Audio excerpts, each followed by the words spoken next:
فأعوذ بالله من الشيطان الرجيم ومن يشاقق الرسول من بعد ما تبين له الهدى ويتبع غير سبيل المؤمنين نوله ما تولى ونصله جهنم وساءت مصيرا۔ اور جو لوگ رسول اللہ صلی اللہ علیہ وسلم کی مخالفت کرتے ہیں ہدایت کے واضح ہو جانے کے بعد اور مومنوں کا راستہ چھوڑ کر کسی اور راستے کا انتخاب کرتے ہیں، ہم انہیں ادھر کو ہی پھیر دیتے ہیں جدھر کو وہ پھر جاتا ہے، اور پھر ہم اسے جہنم میں داخل کر دیں گے، اور برا ہے وہ ٹھکانہ۔ محترم دوستو، بزرگوں، بھائیوں، پچھلے خطبات جمعۃ المبارک کے اندر آپ صلی اللہ علیہ وآلہ وسلم کی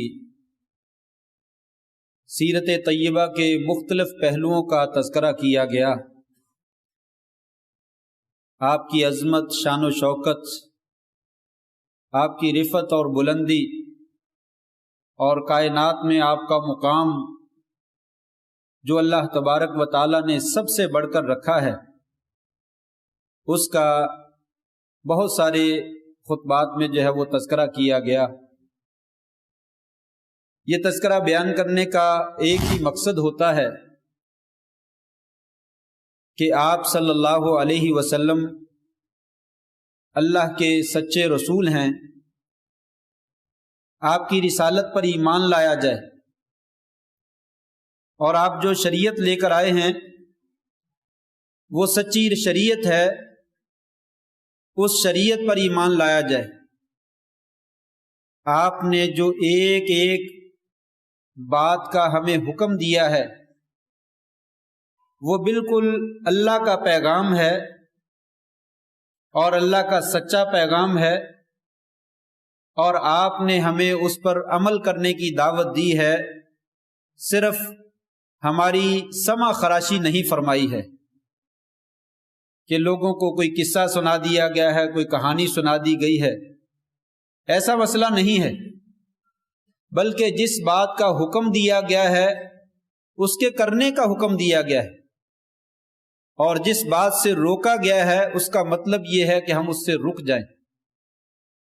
دوسرے آسان لفظوں میں ہم یوں کہہ سکتے ہیں کہ قرآن مجید اور نبی کریم صلی اللہ علیہ وسلم کی جتنی بھی احادیث ہیں وہ تمام کی تمام ان کے امت کے لیے بیان کرنے کا مقصد یہی ہے کہ لوگ انہیں اپنی زندگی میں جو ہے وہ اپنا لیں۔ جیسے جیسے آپ اور آپ کا قرآن حکم دیتا چلا جائے اسی طریقے سے انسان اپنی زندگی جو ہے اس کے مطابق جو ہے وہ ڈھالتا چلا جائے۔ جن باتوں سے روک دیا جائے ان سے انسان رک جائے۔ اگر انسان ایسا کر لیتا ہے تو یاد رکھیے اللہ تبارک و تعالی انسان کو آخرت کی زندگی تو عطا فرمائیں گے جس کی نہ نظیر موجود ہے دنیا میں، نہ کوئی مثل موجود ہے، نہ اس کی صحیح معنوں میں کوئی شباہت موجود ہے۔ انسان اس زندگی کا تو اس دنیا میں رہتے ہوئے تصور بھی نہیں کر سکتا وہ زندگی کیسی ہے۔ ہمیشہ ہمیش کی زندگی، عیش و بہار کی زندگی، جہاں پہ کوئی پریشانی نہیں ہے، جہاں پہ کوئی بیماری نہیں ہے، جہاں پہ کوئی تکلیف نہیں ہے، جہاں پہ کوئی تنگی نہیں ہے، خوشی ہی خوشی ہوگی، سلامن سلامن ہوگی، اور انسان کو وہ کچھ ملے گا جو انسان خواہش کرے گا۔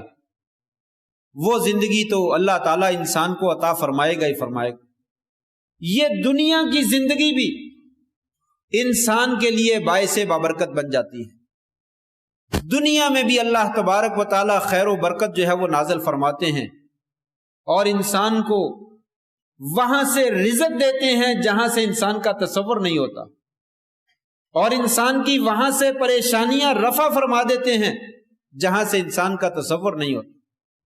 لیکن افسوس کہ ہم لوگ دنیا کے اندر جو خیر انسان کو مال کی شکل میں، عزت کی شکل میں، شہرت کی شکل میں نظر آتی ہے، وہ سمجھتا ہے یہی سب کچھ ہے، اور اس کے حصول کا ایک ہی ذریعہ ہے کہ پیسہ حاصل کر لو، دولت حاصل کر لو تو تمہیں شہرت بھی مل جائے گی، عزت بھی مل جائے گی، مال بھی مل جائے گا، اور اس کے طریقہ جو مرضی استعمال کرو، بس دولت ملنی چاہیے، دولت مل جائے تو انسان کو سب کچھ مل جاتا ہے۔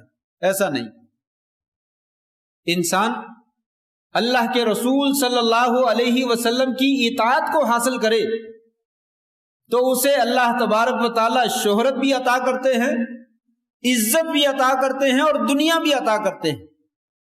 ایسا نہیں ہے کہ شریعت پر عمل کرنے والے لوگ جو ہے وہ دنیا کی دولتوں سے محروم کر دیے جاتے ہیں، ایسا نہیں۔ آئیے چند ایک واقعات کی روشنی میں ذکر کرتا ہوں کہ آپ صلی اللہ علیہ وسلم کی اطاعت کرنے والے لوگوں کو اللہ تبارک و تعالیٰ نے کیا دیا۔ وقت مختصر ہے، جتنی باتیں ہو سکی اللہ کی توفیق سے جو ہے وہ عرض کروں گا۔ ایک صحابی ہیں،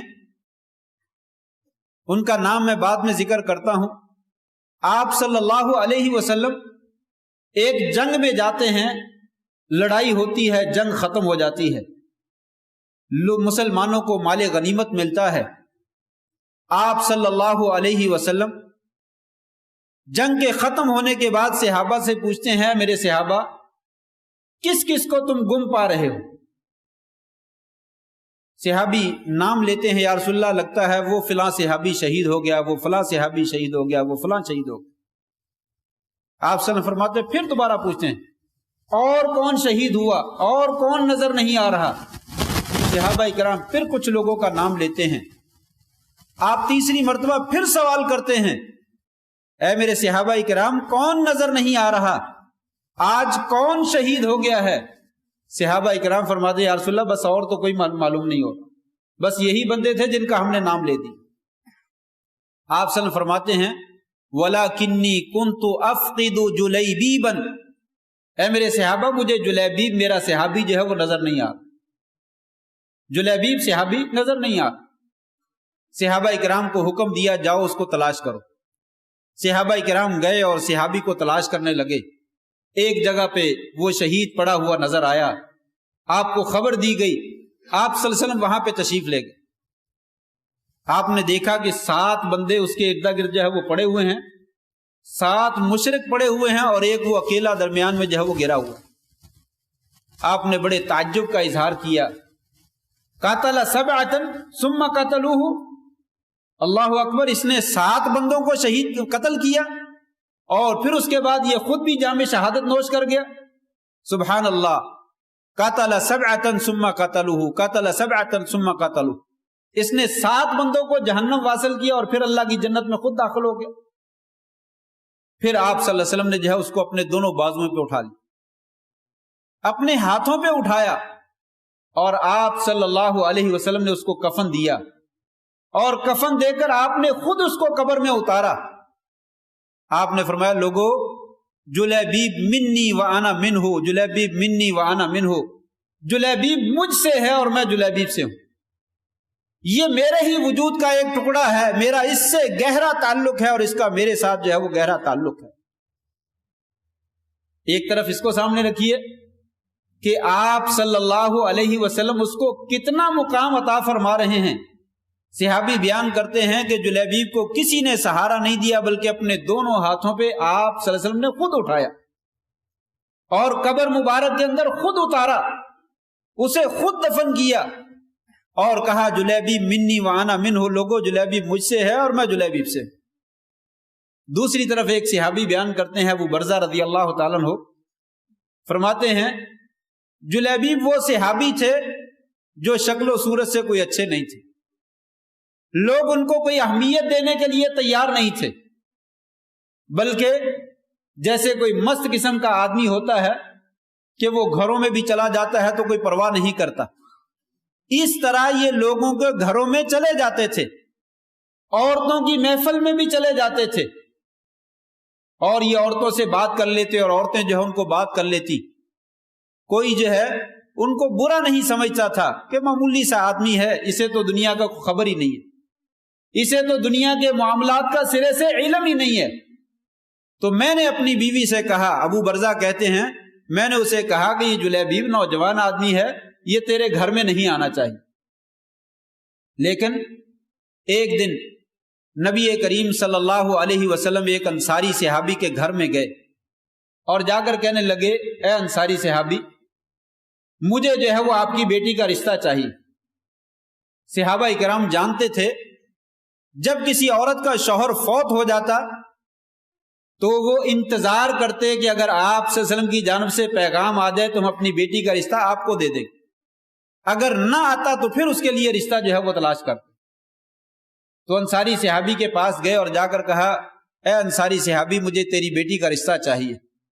وہ کہنے لگا، نعمہ و کرامہ، کتنی خوبصورت بات ہے، کتنی باعزت بات ہے، آپ رشتہ طلب کریں. رسول اللہ حاضر ہوں، اے اللہ کے رسول صلی اللہ علیہ وسلم، میں حاضر ہوں، میرے لیے خوشی کی بات ہے، میرے لیے سعادت کی بات ہے کہ آپ میری بیٹی کا رشتہ طلب کریں. آپ نے فرمایا، میرے بھائی، یہ رشتہ جو ہے وہ میں اپنے لیے طلب نہیں کر رہا. کہا، کس کے لیے یا رسول اللہ؟ کہا، جلیبیب کے لیے، جلیبیب کے لیے میں رشتہ جو ہے وہ طلب کر رہا ہوں. تو کہا، یا رسول اللہ، جلیبیب کے لیے پھر مجھے مشورہ کر لینا، میں اپنی بیوی سے مشورہ کر لوں، پھر اس کے بعد جو ہے وہ میں آپ کو بتلاؤں گا. گھر گئے اور جا کر بیوی سے کہا کہ آپ صلی اللہ علیہ وسلم نے تیری بیٹی کا جو ہے وہ رشتہ طلب کیا ہے. وہ بھی کہنے لگی، نعمہ و کرامہ، بہت خوبصورت بات ہے، بڑی عزت کی بات ہے، اس سے زیادہ فخر کی بات کیا ہو سکتی ہے. کہا، نہیں نہیں، آپ صلی اللہ علیہ وسلم نے اپنے لیے رشتہ طلب نہیں کیا بلکہ کسی اور کے لیے طلب کیا. کہا، کس کے لیے؟ کہا، جلیبیب کے لیے. جلیبیب ایسے صحابی ہیں، وہ عورت فوراً بول اٹھی، جلیبیب انہی، کیا جلیبیب میری بیٹے کے لیے ہے؟ اس کے لیے کوئی اور بیٹی نہیں ہے؟ یا میری بیٹی جلیبیب کے لیے ہے؟ میں اپنی بیٹی کا رشتہ جو ہے وہ جلیبیب کو دوں گی؟ ایسا نہیں ہو سکتا. یعنی جلیبیب ایسے صحابی ہیں کہ انہیں کوئی پسند نہیں کرتا ہے شکل و صورت کے اعتبار سے، دنیاوی کرامت کے اعتبار سے، دنیاوی عزت کے اعتبار سے، کاروبار کے اعتبار سے. لوگ اسے جانتے ہیں کہ یہ کوئی بہت زیادہ پڑھا لکھا آدمی نہیں ہے، بہت زیادہ عزت والا آدمی نہیں ہے، بہت زیادہ اچھی شکل و صورت والا اور خاندان والا آدمی نہیں. کہا، نہیں، اپنی بیٹی کا رشتہ میں جلیبیب کو نہیں دینا چاہتا. باپ نے کہا، میں مشورہ کرتا ہوں. بیوی نے سرے سے انکار کر دیا. بیٹی سن رہی تھی اور یہ دونوں کا ماجرا جو ہے وہ دیکھ رہی تھی. وہ درمیان میں دخل اندازی دیتے ہوئے بولتی ہے، اماں جان، ابا جان، آپ جلیبیب کو نہ دیکھیے، رشتہ دینے والے، پیغام بھیجنے والی شخصیت کو دیکھیے. بھیجا کس نے؟ لہذا اگر آپ نے وہ رشتہ بھیجا ہے تو ہمارے لیے آپ نے کبھی بھی برا نہیں سوچا ہوگا. امت کا نبی ہو اور نبی جو ہے وہ اپنی امت کے لیے برا سوچتا ہو، یہ ہو ہی نہیں سکتا. لہذا آپ اس رشتے کی جانب نہ دیکھیے، بھیجنے والے کی جانب دیکھیے اور ہاں کر دیجیے. چنانچہ اس بیٹی نے رضامندی کا اظہار کیا اور آپ کی آواز کے اوپر لبیک کہا. دنیا کے معاملے میں، دین کا معاملہ تو کتنا ہی خیر و برکت والا ہے، دنیا کے معاملے میں اس بیٹی نے جو ہے وہ آپ صلی اللہ علیہ وسلم کی آواز پہ لبیک کہا. آپ نے رشتے کو قبول فرمایا اور رشتہ ان کا کر دیا، شادی ہو گئی. اور دعا دی، اللہم صب علیہم الخیر صبا ولا تجعل عیشہما کدا. یا اللہ، جتنی خیر ان کے اوپر نازل کر سکتا ہے ان کے اوپر خوب خیر کی بارش برسا. یا اللہ، ان دونوں کی زندگی میں کبھی تنگ دستی نہ آنے دینا، ان دونوں کی زندگی میں کبھی محتاجگی اور فقیری نہ آنے دینا. چنانچہ پھر ایسا ہی ہوا، جتنی خوبصورت زندگی اس خاندان نے گزاری، اتنی خوبصورت زندگی شاید ہی کسی نے اس معاشرے میں جو ہے وہ گزاری ہو. جلیبیب فوت ہو گئے اور آپ صلی اللہ علیہ وسلم جو ہے وہ انہیں اپنے ہاتھوں پہ اٹھا کر جو ہے وہ خود دفن کرتے ہیں. اور جلیبیب منی و انا منہ کی آواز جو ہے وہ بلند کرتے ہیں، جلیبیب میرا ہے اور میں جلیبیب کا ہوں. اور تاریخ والے لکھتے ہیں کہ جلیبیب کے فوت ہونے کے بعد یہ انصاری عورت، اس کی بیوی، انصار میں سے سب سے غنی اور سب سے زیادہ مالدار اور سب سے زیادہ اللہ کے راستے میں خرچ کرنے والی عورت. یہ آپ صلی اللہ علیہ وسلم کی اطاعت اور فرما برداری کا نتیجہ ہے۔ صحابی رسول آپ کی اطاعت کرتا ہے، فرما برداری کرتا ہے، اور اس عورت نے آپ کی آواز پہ لبیک کہتے ہوئے اس رشتے کو قبول کیا جس رشتے کو کوئی جلدی سے قبول کرنے والا نہ تھا۔ اللہ تبارک و تعالیٰ نے دنیا میں خیر و برکت نازل فرمائی اور وہ سعادت عطا فرمائی کہ اس کے شوہر کو آپ صلی اللہ علیہ وسلم نے خود اٹھایا اور خود اٹھا کر اپنے ہاتھوں سے قبر مبارک میں اتارا اور اس کے لیے دعا بھی فرمائی۔ گویا کہ آپ صلی اللہ علیہ وسلم کی اطاعت کرنے سے انسان دنیا میں کسی گھاٹے میں نہیں رہتا ہے، کسی نقصان میں نہیں رہتا ہے، خسارے میں نہیں رہتا، بلکہ اللہ تبارک و تعالیٰ دنیا میں بھی عزت بھی عطا فرماتے ہیں، مال بھی عطا فرماتے ہیں، برکت بھی عطا فرماتے ہیں۔ دوسرا واقعہ مشہور واقعہ ہے حضرت جابر رضی اللہ تعالیٰ عنہ کا، آپ نے کئی مرتبہ سن رکھا ہے، لیکن جو پوائنٹ غور کرنے والا ہے وہ شاید کبھی غور نہ کیا ہو۔ غزوہ خندق کا موقع ہے، آپ نے بھی جو ہے وہ خندق کھودی، صحابہ اکرام نے بھی خندق کھودی۔ مسلمان کمزور ہیں، کھانے کے لیے کوئی چیز نہیں ہے، آپ صلی اللہ علیہ وسلم بھی بھوک برداشت کر رہے ہیں۔ حضرت جابر فرماتے ہیں میں نے دیکھا کہ آپ کا چہرہ جو ہے وہ بھوک کی وجہ سے کمزور نظر آتا ہے، آپ کے جسم میں واضح طور پر بھوک کے آثار نظر آتے ہیں۔ میں فوراً اپنے گھر میں گیا، بیوی سے پوچھا کچھ کھانے کے لیے ہے؟ اس نے ایک تھیلا نکالا، اس میں سے 1 سا 2.5 کلو 3 کلو کچھ جو کے نکلے، 3 کلو تقریباً کوئی جو نکلے۔ گھر میں ایک چھوٹی سی بکری تھی، میں نے بیوی سے کہا دعوت پکا لو، آپ صلی اللہ علیہ وسلم شدید بھوکے ہیں، ہم ان کو کھانا کھلا دیتے۔ کہا ٹھیک ہے، بہت اچھی بات ہے۔ جو صاف کر لیے گئے، گوشت کو کاٹ لیا گیا، جانور ذبح کر کے ہنڈیا پہ چڑھا دیا۔ بیوی کہنے لگی جابر لا تفضحنی برسول اللہ صلی اللہ علیہ وسلم و اصحابہ، اے جابر آپ اور آپ کے ساتھیوں کے ذریعے مجھے رسوا نہ کرنا۔ کیا مطلب؟ کہ یہ تھوڑا سا سالن ہے، تھوڑی سی روٹی ہے، زیادہ بندوں کو لے کر نہ آ جانا، چند لوگ آئیں، آپ صلی اللہ علیہ وسلم تشریف لے اور آپ کے ساتھ 1-2 بندے آ جائیں تاکہ وہ پیٹ بھر کے سکون سے کھانا جو ہے وہ کھا سکے۔ زیادہ آ گئے تو شاید ایک لقمہ بھی کسی کو نصیب نہ ہو۔ کہنے لگا ٹھیک۔ جابر گئے اور جا کر آپ صلی اللہ علیہ وسلم کے کان میں سرگوشی کی، یا رسول اللہ ہم آپ کے کھانا جو ہے وہ گھر میں پکایا، آپ تشریف لے آئیے، اور ساتھ میں 1-2 صحابہ کرام، چند صحابہ کو ساتھ لے آئے۔ سبحان اللہ، انہوں نے سرگوشی کی، آپ صلی اللہ علیہ وسلم نے لوگوں میں اعلان کر دیا، لوگوں سنو، جابر نے جو ہے وہ قد صنع لکم سورا، تمہارے لیے ایک بہت بڑی دعوت کا اہتمام کیا ہے، فحی حلہ بحلکم، آؤ چلتے ہیں، سارے کے سارے چلتے ہیں وہاں، سارے جو ہے وہاں پہ جو ہے وہ غلغلہ مچا دو۔ راوی بیان کرتا ہے 1000 کے قریب صحابہ اکرام، اور بعض روایات میں ہے 1400 کے قریب صحابہ اکرام تھے۔ یہ سارے کے سارے جابر کے گھر کی طرف چلے گئے۔ یہاں پہ بات ہے جو سننے والی ہے۔ آپ نے کہا جابر میری بات سن لینا۔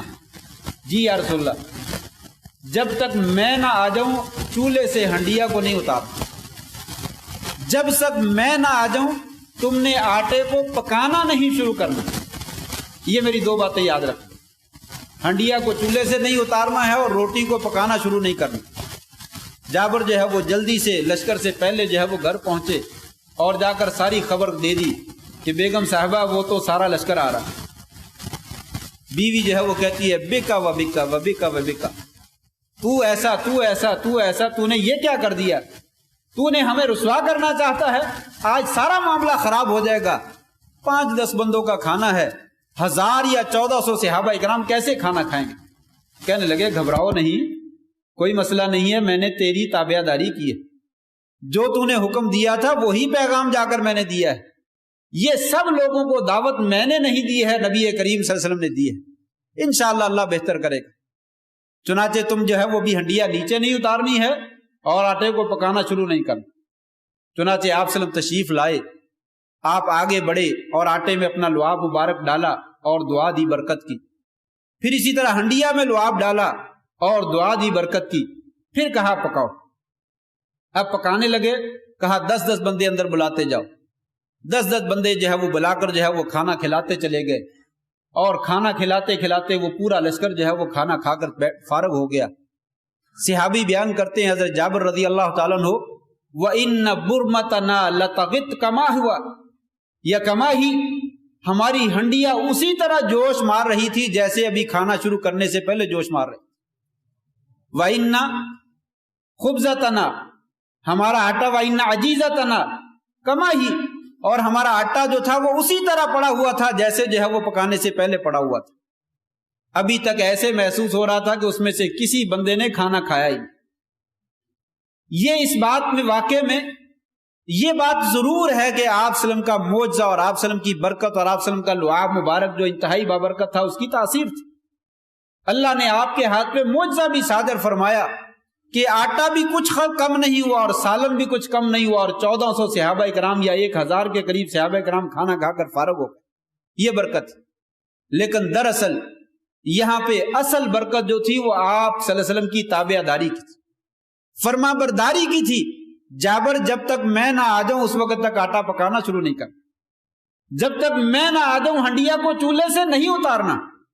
اللہ کی قسم اگر جابر ہنڈیا چولہے سے اتار دیتے اور آٹا پکانا شروع کر دیتے، کبھی بھی یہ کھانا جو ہے ان لوگوں کے لیے کافی نہیں ہو سکتا. یہ کھانا کبھی بھی بابرکت نہیں ہو سکتا تھا اگر جابر جو ہے وہاں پہ آپ صلی اللہ علیہ وسلم کی جو ہے وہ مخالفت کرتے اور آپ کی تابع داری نہ کرتے. کیوں؟ اس کا بھی ثبوت موجود ہے. اس کا ثبوت تیسرے واقعے کے اندر ہے. مسند احمد کے اندر یہ روایت ہے، آپ صلی اللہ علیہ وسلم کے آزاد کردہ غلام ہے حضرت ابو رافع رضی اللہ تعالیٰ، انہوں نے بھی دعوت کا اہتمام کیا. حضرت ابو رافع رضی اللہ تعالیٰ نے آپ کی دعوت کی، آپ کو گھر بلایا، ایک بکری تھی یا بکرا تھا، اسے پکایا اور بھون کر گوشت جو ہے وہ رکھ دیا. آپ کو دعوت پہ بلا لیا، آپ تشریف لے آئے. کہا ابو رافع مجھے دستی کا گوشت چاہیے، ہاتنی ناولنی الذراع، دستی جو پکائی ہے بھونا ہوا گوشت ہے وہ لے آؤ. وہ دستی کا گوشت لے کر لا کر آپ کے سامنے رکھ دی. آپ نے تناول فرمایا. کہا ابو رافع ناولنی الذراع، ایک دستی اور لے آؤ. ابو رافع گئے اور دوسری دستی بھی اٹھا کر لے، وہ بھی رکھ دی آپ نے، وہ بھی کھا لی. کھانے کے بعد آپ نے کہا ناولنی الذراع، ابو رافع ایک اور دستی لے کر آؤ. ابو رافع کہنے لگے یا رسول اللہ آپ جانتے ہیں بکرے کی 2 ہی دستیاں ہوتی ہیں، وَهَلْ لِلشَّاةَانِ إِلَّا الذِّرَاعَانِ، بکری کی تو 2 ہی بستیاں ہوتی ہیں، 3 دستیاں نہیں ہوتی. ایک ہی بکرا پکایا تھا، دونوں دستیاں آپ کو دے دی، اب تیسری دستی نہیں. اللہ اکبر. یہ وہ بات ہے. آپ صلی اللہ علیہ وسلم نے فرمایا ابو رافع لو سکت لناولتنی منہا ما دعوت منہا او کما قال علیہ الصلوۃ والسلام. ابو رافع اگر تو خاموش ہو جاتا اور وہاں پہ چلا جاتا، جب تک میں آواز دیتا رہتا تو دستیاں لاتا رہتا، کبھی دستیاں ختم نہ ہوتی. یہ وہ جابر کا واقعہ ہے. جابر جب تک میں نہ آ جاؤں اس وقت تک ہنڈیا کو نیچے نہیں اتار، اس وقت تک روٹی پکانا شروع نہیں کرنا. یہ آپ صلی اللہ علیہ وسلم کی اطاعت اور فرما برداری کا نتیجہ. اللہ تبارک و تعالی آپ کی اطاعت کے ذریعے، آپ کی فرما برداری کے ذریعے کھانوں میں، رزق میں، اہل و عیال میں، گھر میں وہ برکتیں عطا فرماتے ہیں جو دنیا میں کسی اور چیز سے حاصل نہیں ہوتی. آج ہمارے رزق میں، گھر میں، اولاد میں، معاملات میں ہر چیز سے برکت ختم ہو گئی ہے. اس کی وجہ کیا ہے؟ نبی کریم صلی اللہ علیہ وسلم کی اطاعت کا نام و نشان نہیں ہے. ٹھیک ہے پرانے صحابہ کرام کے زمانے میں لوگ ایسا کرتے تھے، اب وہ زمانہ ختم ہو گیا، اب ہم سے نہیں ہوتا. دنیا ترقی کر گئی ہے، ترقی کا زمانہ ہے، لہذا دنیا کے ساتھ ساتھ چلنا چاہیے.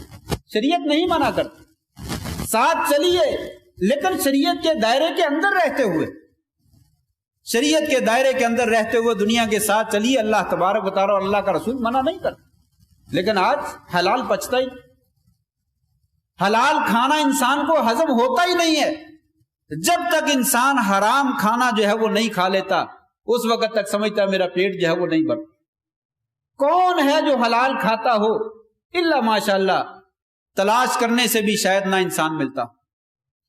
حلال کی کمائی کہ انسان ایک ایک پائی کا حساب رکھتا ہو کہ یہ ایک پائی جو ہے یہ میرا حصہ نہیں ہے، یہ میرے گاہک کا حصہ ہے، یہ خریدنے والے کا حصہ ہے، مجھے اس میں جو ہے وہ ڈنڈی نہیں مارنی چاہیے.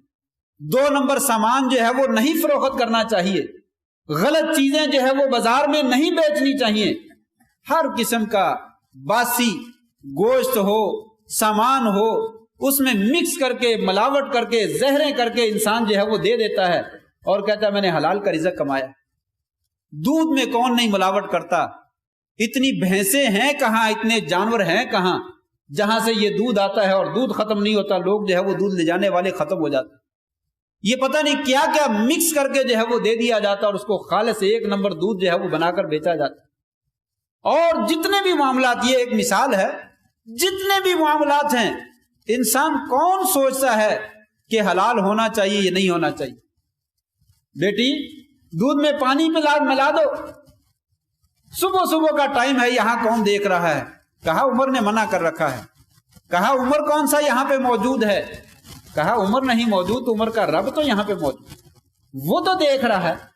ملاوٹ نہیں کرو، اللہ کے رسول نے ہمیں ملاوٹ کرنے سے جو ہے وہ منع کر رہا ہے.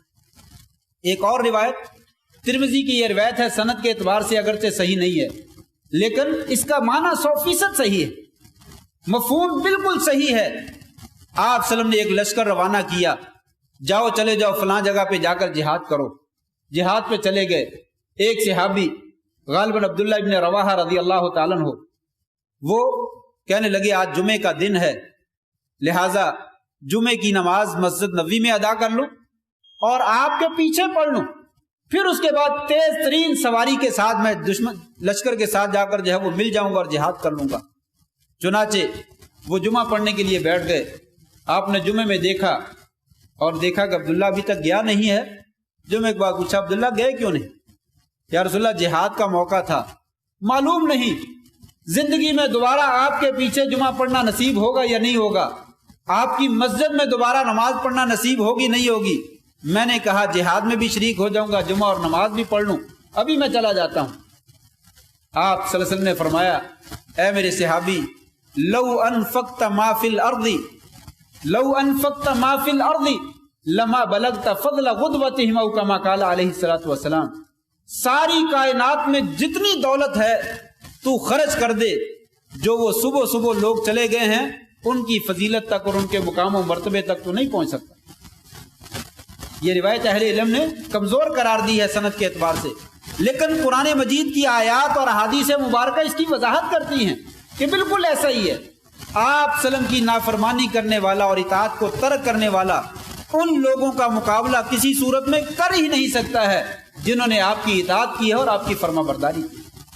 اللہ تبارک و تعالی انسان کو دنیا میں عزت بھی عطا کرتے ہیں، دنیا بھی عطا کرتے ہیں، مال بھی عطا کرتے ہیں، شہرت بھی عطا کرتے ہیں. ایک اور صحابی حضرت حذیفہ رضی اللہ تعالیٰ عنہ، ان کے سامنے ایک بندہ بیٹھا ہوا تھا اور وہ تابعی تھا، صحابی نہیں تھا. وہ کہنے لگا کہ کاش میں بھی نبی علیہ وسلم کے زمانہ میں موجود ہوتا، میں بھی اطاعت کرتا اور آپ کے لیے جہاد کرتا اور اپنی جان کا نذرانہ پیش کرتا، مجھے بھی وہ سعادت ملتی. کہا میرے بھائی کیا تو اس آزمائش کو برداشت کر سکتا ہے جو آزمائش ہم لوگوں نے برداشت کی ہے؟ کہا وہ کیسے؟ کہنے لگے غزوہ خندق کی بات ہے. غزوہ خندق کی بات ہے، دشمن 10,000 کا لشکر لے کر چڑھائی کرتا اور انتہائی سردی کا موسم ہے، شدید سردی کا موسم ہے کہ انسان باہر نکلنا جو ہے وہ گوارا نہیں کرتا، بلکہ برداشت نہیں ہے، انسان برداشت نہیں کر سکتا. کہنے لگے کہ آپ صلی اللہ علیہ وسلم لشکر کے درمیان بیٹھے ہوئے تھے. آپ صلی اللہ علیہ وسلم نے فرمایا اے میرے صحابہ، کون ہے جو جائے اور دشمن کی خبر لے کر آئے، میں اس کو بشارت دیتا ہوں کل قیامت کے دن اللہ تبارک و تعالیٰ اس کو میرا ساتھ نصیب کر دے. اللہ اکبر. قربان جائیے آپ نے اعلان فرمایا، کوئی صحابی جو ہے وہ کھڑا نہیں. اتنی سردی کا، شدید سردی کا موسم اور دشمن کا خوف اور روب اور دبدبہ کہ مسلمان طاقت میں بھی کمزور، اسلحے میں بھی کمزور اور سردی بھی شدید ہے، کون جا کر خبر لے کر آئے؟ آپ نے دوسری مرتبہ پھر اعلان فرمایا، تیسری مرتبہ پھر اعلان فرمایا، لوگوں میں بشارت دیتا ہوں کل قیامت کے دن اللہ تعالیٰ اسے میرا ساتھ نصیب کریں گے، جاؤ قوم کی خبر لے کر آؤ کہ دشمن اس وقت کیا کر رہے ہیں. کوئی آدمی کھڑا نہیں. 3 دفعہ آپ نے اعلان کیا. تیسری مرتبہ آپ نے کہا حذیفہ کھڑے ہو جاؤ، نام لے دیا. حذیفہ کہتے ہیں میں کھڑا ہو گیا. آپ صلی اللہ علیہ وسلم کا حکم ہو پھر نافرمانی ہو، یہ تو نہیں ہو سکتا. میں کھڑا ہو گیا، اگر آپ کا حکم نہ ہوتا تو میں کبھی کھڑا نہ ہوتا. آپ نے فرمایا جاؤ حذیفہ جاؤ، جا کر قوم کی خبر لے کر آؤ. کہنے لگے میں نکلنے لگا تو مجھے یہ پیغام دیا حذیفہ، دشمن کو ہمارے خلاف برانگیختہ نہ کرنا، یعنی کوئی ایسی حرکت نہ کرنا کہ دشمن جو ہے وہ فوراً حملہ کرنے کے لیے تیار ہو جائے، لہٰذا صرف تم نے خبر لے کر آنی ہے اور کچھ نہیں کرنا۔ چنانچہ حذیفہ رضی اللہ تعالیٰ عنہ کہتے ہیں میں چلا گیا، آپ کا حکم تھا تعمیل کرنی تھی، میں چلا گیا۔ کہتے ہیں میں گیا اور جا کر میں خبر لے کر آیا، ابو سفیان جو ہے وہ آگ جلا کر اپنی کمر کو سیک دے رہا تھا، حرارت پہنچا رہا تھا، تو میری جانب اس کی پشت تھی، میں نے تیر کمان میں ڈالا اور تیر مارنے لگا کہ بڑا سنہری موقع ہے، دشمنوں کا سردار ہے اور 1 منٹ میں ختم کر دو، لیکن مجھے آپ کی بات یاد آئی حذیفہ ان کو برانگیختہ نہیں کرنا، دشمن کے خلاف کوئی بھی ایسی حرکت نہ کرنا، صرف خبر لے کر آنی ہے۔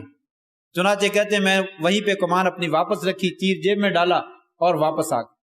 کہنے لگے جیسے ہی میں وہاں سے چلا مجھے ایسے محسوس ہوا کہ میں گرم بہترین قسم کے حمام کے اندر جو ہے وہ چلا جا رہا، میرے لیے کوئی ہوا نہیں تھی اور کوئی سردی نہیں تھی، نہ آگے کی جانب سے، نہ پیچھے کی جانب سے، نہ اوپر سے، نہ نیچے سے، مجھے بالکل سردی محسوس نہیں ہوئی اور بڑے سکون کے ساتھ، اطمینان کے ساتھ گرم موسم میں میں چلتا ہوا آپ صلی اللہ علیہ وسلم کے پاس جو ہے وہ پہنچ۔